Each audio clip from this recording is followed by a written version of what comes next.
Language Learning Stack Exchange is a question and answer site about learning and teaching languages. Anyone can subscribe to the site and then ask questions or answer other people's questions. Let's look at a few examples. This question says, can you plateau while learning a language? And as you can see, it does not only have a description and at the bottom here a few tags, but it also has a number next to it. And this number is the number of upvotes minus the number of downvotes on the question. So what happens when you ask a question, if people find it a good question, they upvote it, and then each time that you get an upvote, you gain 5 so-called reputation points. And if they downvote it, you lose 1 or 2 points. And then people can also answer, of course, the question. And also for the questions too, we have upvotes and downvotes. If somebody upvotes an answer you wrote, you gain 10 reputation points. And if someone downvotes a question, an answer you wrote, you lose 2 reputation points. So what are these upvotes used besides you're building up a reputation? Well, they are also used to rank the answers. So in this question says, is it possible to learn B1 level German in 3 months? As you can see, it has received a number of upvotes and downvotes. In fact, I can also see how many. So it received 2 upvotes and no downvotes. And this question has received 3 answers. And what happens with the votes? Well, as a result of the votes, you can order them by the number of, well, the total number of votes they have. So the number of upvotes minus the number of downvotes. And you can see that the top answer here has 2 votes in total, meaning, well, 2 upvotes and 0 downvotes. And there are a few other answers which have received neither upvotes nor downvotes. So when you rank the question by vote, this one is at the top. Another question says, learn to think in Spanish. And this question is marked as a duplicate of another question, namely the question, how to start thinking in a new language. So this is something that happens from time to time. Somebody asks or wants to ask a question. They don't look what questions are already available. And it turns out that the question they ask has already been answered somewhere else in a very similar question. In this case, the question how to start thinking in a new language. But the duplicate question still remains on the site.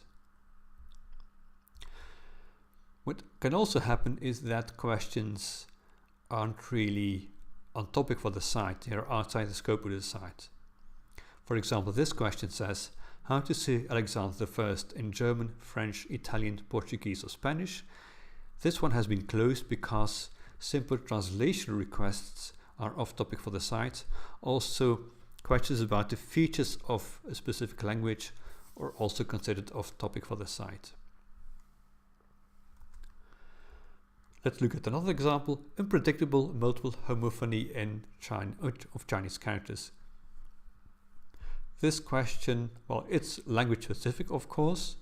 That wouldn't be bad if it was about learning or teaching the language, but it's also rather unclear or broad. So that for that reason it has also been closed.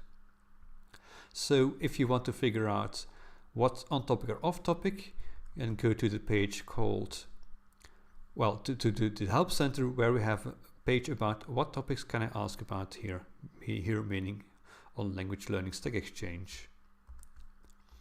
So for example, questions about learning or teaching techniques regarding any human language, including dead languages, unspoken languages, constructed languages, also sign languages, although they aren't mentioned in this list here, etc. Some things are off topic, so questions about the grammar, spelling, phonetics of a specific language. For that, we can refer you to other language specific question and answer sites. And we have the link here. This takes you to a post on the meta site. So every Stack Exchange site also has a meta counterpart where you can ask questions about the main site.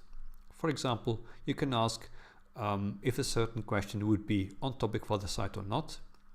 But you can also ask other questions about the site. And this question on Meta is specifically about lists of related sites, lists of Stack Exchange sites about other languages or about linguistics. Of course, Stack Exchange doesn't cover all languages, only a very small subset. And for this reason, people also regularly propose a new site that might start on Stack Exchange. But before you can start a new site on Stack Exchange, it needs a certain number of users and candidate questions, etc. It needs enough weight before it can really start, before it can start as a beta site. So this is one of the purposes of the Meta site. You can also find other types of questions here, for example, questions about certain tags. For example, have a tag called Uncommon Languages, and it's not a very good tag. Questions about how to promote this site. For example, this is a question in order to promote more activity on the site by rewarding good answers. So there's quite a lot you can ask also here, but not of course about learning and teaching itself. That's what we have the main site for.